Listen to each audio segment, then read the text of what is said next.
I want to welcome Mark O'Brien back on stage.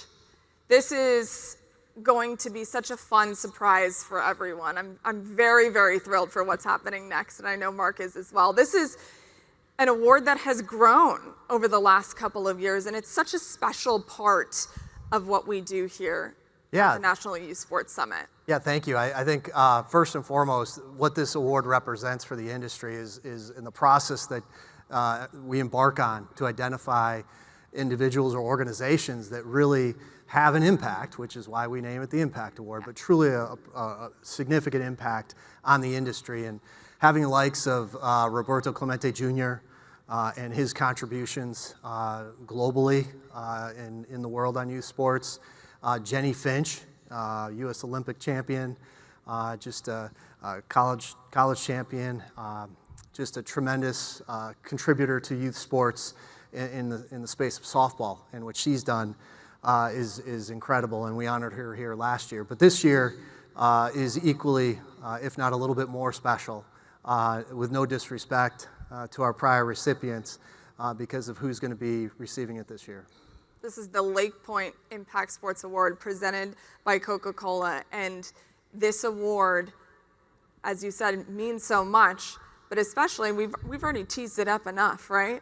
This is last year. This is Roberto Clemente Jr. This is Jenny Finch from last year, and of course we have our partners from Coca-Cola United, and I think Ben's here today. So if Ben's able to join us on stage, where's Ben at? Is he coming up? He'll be joining us here momentarily. Yes. Here comes Ben. So a round of applause for Ben and our partners at Coca-Cola. Good to see you, buddy. Good to see you. Thank you. Yeah. So one of the things that we talked about with this award is in finding the right presenting partner is an organization that really gets behind youth sports, but also wants to honor those that are really having an impact on the industry. And Ben, who we've been working with for 10 years. 10 years now? Mm-hmm. So has it been 10 years? It's been. Oh my gosh. So, and Ben is not only a friend of LakePoint, but he's a friend of all of us here.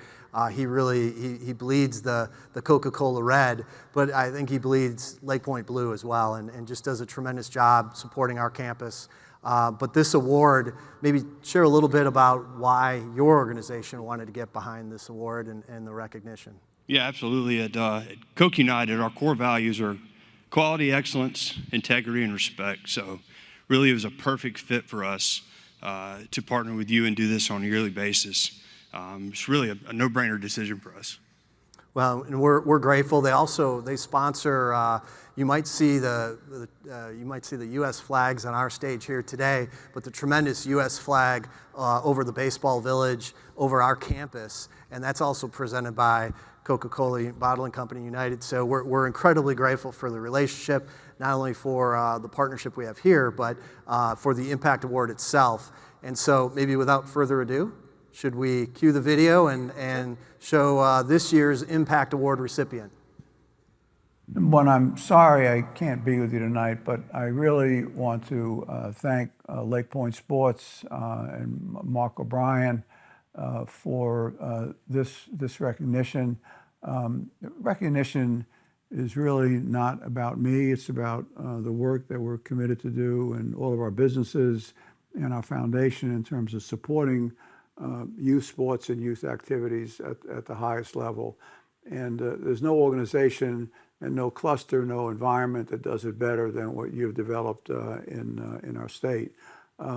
Accepting our award tonight will be Rich McKay, and Rich is, he's not going to admit this, but he's kind of the father of girls flag football really in this country in many ways, and that's a good example. We started in this state, moved it over to Alabama. It's now close to 30 states. We have the Olympics coming up in 2028. Flag football, girls and boys flag football will both be events during the Olympics and after the Olympics. The NFL is committed to it as well, as Rich probably will touch on during his comments.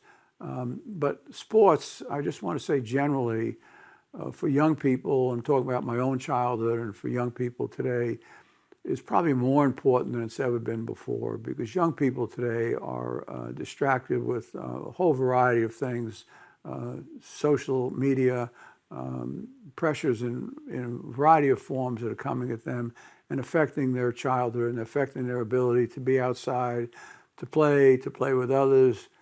So I want to, re-emphasize the importance of what your organization does in terms of taking kids, young boys and girls, and getting them outside and playing in sports and being committed to playing singly and with each other. It's something we desperately need today in our country and in the world. And there's no activity that, in my view, does it better than bringing kids together to play sport. They understand respect, they understand discipline, they understand collaboration, partnership, working with each other, understanding differences and respecting those differences. And being outside and playing in an environment where you're breathing air, you're away from your social media distractions, all of that is exactly the prescription that our young people need today. So LakePoint Sports has done an unbelievable job over many years. The award is only 5 years old, but their work is well longer than that. I just want to thank you and salute you, not me, but salute you for your efforts in that regard. Thank you, and continue the great work. Thank you. Round of applause. It's so perfect of Arthur to thank everyone else but himself for this award. That's exactly how he is. It has been my privilege and honor to get to know Mr. Arthur Blank, and what a tremendous honor here today, accepting the 2025 LakePoint Sports Impact Award presented by Coca-Cola United on behalf of Mr. Arthur Blank is Rich McKay, CEO of AMBSE and Atlanta Falcons.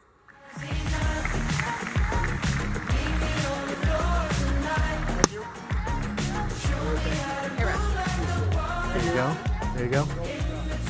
Rich, I know you're gonna say a few words and then join Maria here. But before we actually do that, yes, I wanted to surprise you with a little something. So if you could just kind of move over here, I think you'll have a good vantage point. And I think if we could drop the banner, Mr. Arthur Blank. That's really cool. So Arthur will remain in the rafters out at the baseball village. We'll continue to honor him at LakePoint, just a tremendous work.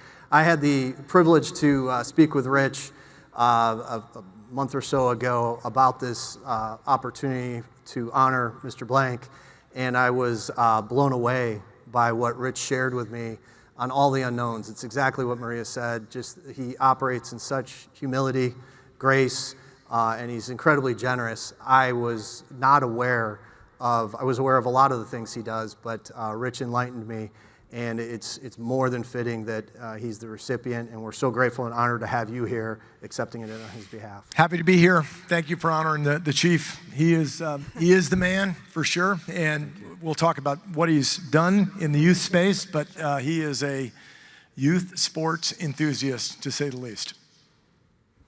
Awesome. We're going to do a quick picture. Okay. Oh, let me. Yes. Okay. Okay, I think we take a quick picture. Okay, thanks, man. I think it's in the back.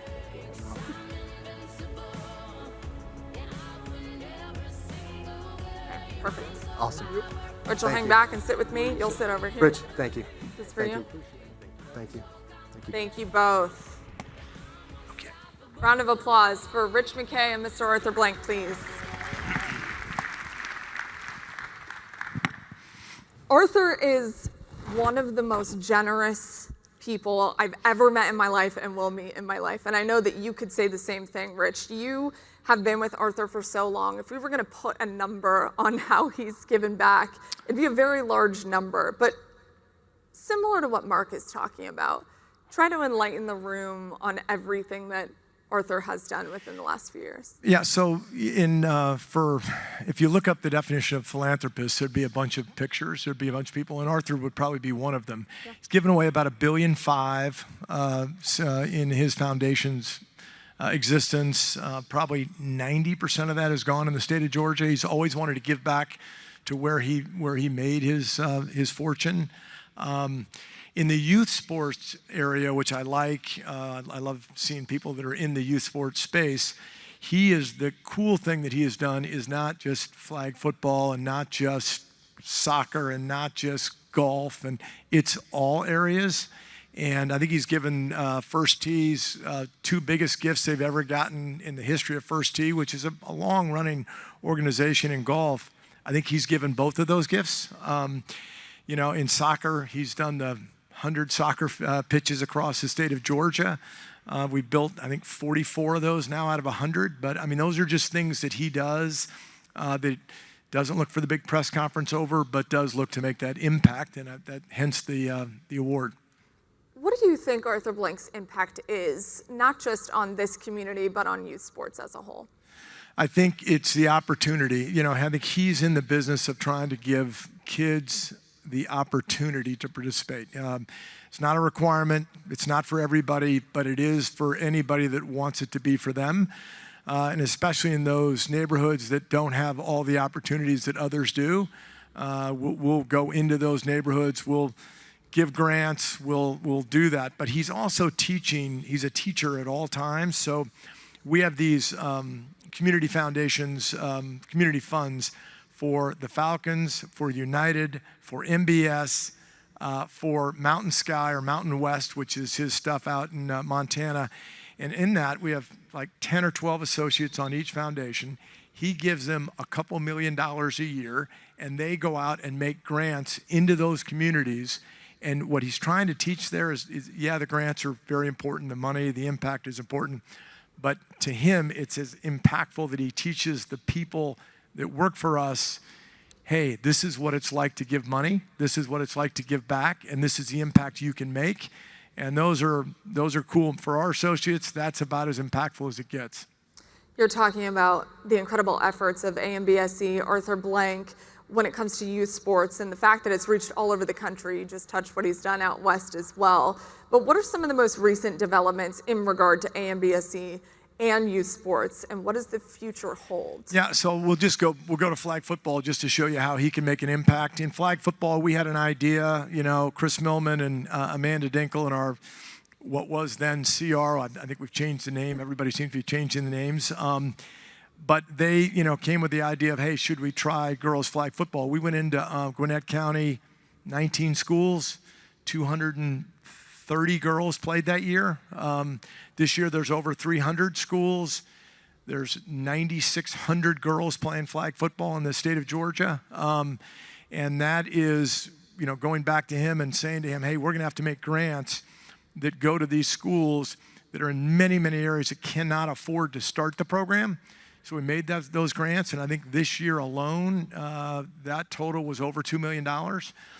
The purpose of that was not that, you know, girls that are playing in, you know, in the 9th grade or 10th grade are going to play on Sunday necessarily, but that they get a chance to play a team sport, the ultimate team sport, football. So those are just the types of things that he likes to do, and that he is constantly challenging us to come up with ways to do more.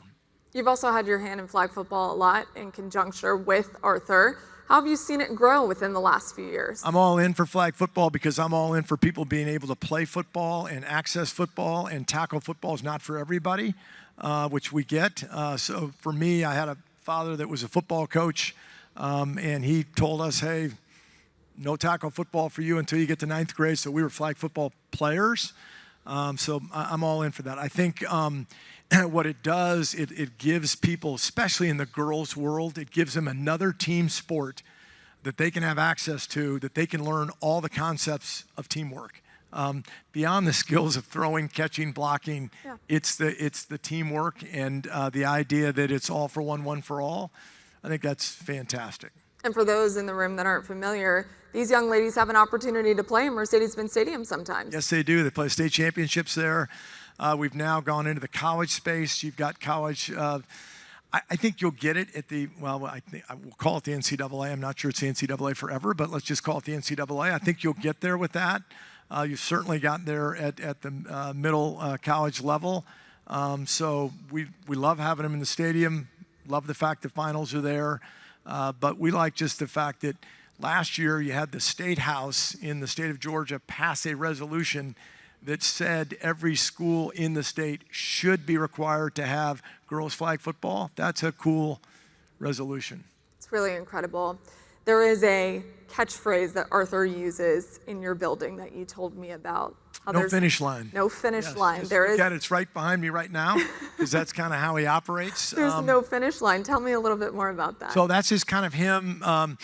He is not, he's not one, we don't spend a lot of time celebrating about, oh, we did this or we did that. And this Sunday, we wouldn't have celebrated, but we did this, we did that.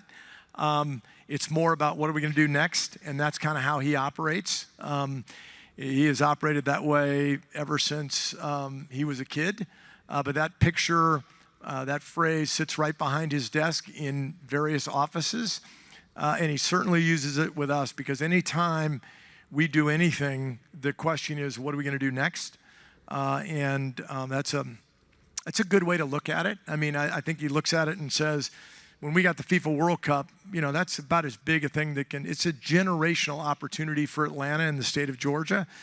And he literally came into the meeting within 2 weeks and said, you know, when are we going to get our next Super Bowl in Atlanta? And we were like, hey, boss, we literally just got the FIFA World Cup. And so we have the Super Bowl in 28. And we will have, then we got the Final Four in 31 at Mercedes-Benz Stadium. And I think we'll have a chance to get into the Women's World Cup in 31. So he's just that person that's constantly driving us to try to do better. And it's really not for us. It is for the community. It's why he wants to have those events. And he is always pushing. And I know you don't want to give it away, so please don't. But there is something very big coming from Arthur, right? In conjunction with the Super Bowl. You can say that. I can't. I would say the Super Bowl always has, the league always, NFL, host committee, team always has, you know, some big impactful grants. I think this year will be one for sure. And you probably won't see it for a year, but you will. But that event drives big opportunities, and he usually is one that leans into a big opportunity. One thing, because we're having a conversation about Arthur, because you know him on such a personal level and you've been with him for so long, Arthur's level of care cannot be understated. How would you describe just the way in which he cares about everything he does? Yeah, so I think the best, you know, Arthur's given a ton of money away, a ton of grants. It made a bunch of impact. But if you just go to the hospital, the Arthur M. Blank Children's Hospital, I think you'll see, you know, that was a $200 million grant. It's a facility that is second to none in the United States of America for children's health care. They came to him, they made the pitch, and I was asked before they made the pitch by some people that I knew were going to make the pitch, hey, what do you think? I said, oof, I don't know. I think it took him 5 minutes. Wow. And I think his question to them later on in the process, which they weren't happy about, was, I really thought you were going to ask me for more money. So that's just kind of who he is. I think that that's important to mention, because that is exactly what the Impact Award is all about. And you don't really get those personal glimpses of Arthur if you're not around him very much. So I appreciate you sharing some of those. And Rich, you mentioned the World Cup. It's the biggest event in the world. It's coming here. We're about 8 months away now. Take us into what it looks like in the planning phases, because I know you're giggling, because it's where do we stop planning? So the World Cup, I look at it this way. Atlanta hosted the Olympics in 1996. It was a generational event. It transformed Atlanta. It transformed Georgia. It's an event. It was a cool opportunity, and Atlanta took full advantage of it. We're now getting ready for a generational opportunity, because it's not an event, it's not in the past, it's still ahead of us. To think about the scope of the World Cup, just realize that on December 5th is the draw. And when they conduct the draw for the World Cup, 1 billion people will watch the draw, just like names. That's a crazy, impactful event. In our semifinal match, they tell us there'll be about 2.5 billion people that watch that match. So it'll be an opportunity for us as a city, as a region, as a state, to make an impact and to be seen. And hopefully that has all of the future benefits that the Olympics definitely gave to our city and our state. It continues to be something that people identify with when they talk about Atlanta, We need to do that same thing when it comes to the World Cup. From a planning perspective, it literally is one of those few events. You have the federal government, you have the state government, you have the local government, you have the Georgia World Congress Center, you have us, you have everybody, and every single day there is some type of planning that goes into this, because you have so many people that will come from all different countries of the world. They will come to Atlanta, they'll stay here. This is a 40-day event, 8 different matches. The challenge is real. I was asked the other day by the AJC editorial board, is Atlanta ready? And I said, no. And I said, but that's not the headline. Yeah. We will be ready. There's just a lot to be done, and there's a lot of entities that have to do it. But it's a cool moment. As I say, it's a generational opportunity. We're very excited for the World Cup to get here in 8 months. And similar to Arthur, I'm going to have the mindset where, yes, the World Cup is great, but we also get the Super Bowl. So last question for you, when the Super Bowl returns to Atlanta, what kind of an impact does that have on this city? Well, economic impact, great. I mean, listen, there's plenty of sales tax money. There's plenty of hotel, motel tax money. There's revenue and impact, economic impact, always a big number, whether it's 400, 500, it's a huge number. But it, again, is an opportunity for Atlanta to be in the center stage for about 10 days in a row in the entire United States and now internationally. And that is an opportunity for us to convince businesses to move here, people to move here. All of that is just a stage for us that we need to take advantage of. Thank you so much for accepting Happy this to do it. award Happy on to do it behalf on of behalf of Mr. Arthur. Blank. And thank you, Rich, for everything you both do for youth sports. Appreciate it. Thank you. Thanks, Marie. Round of applause for Rich McKay.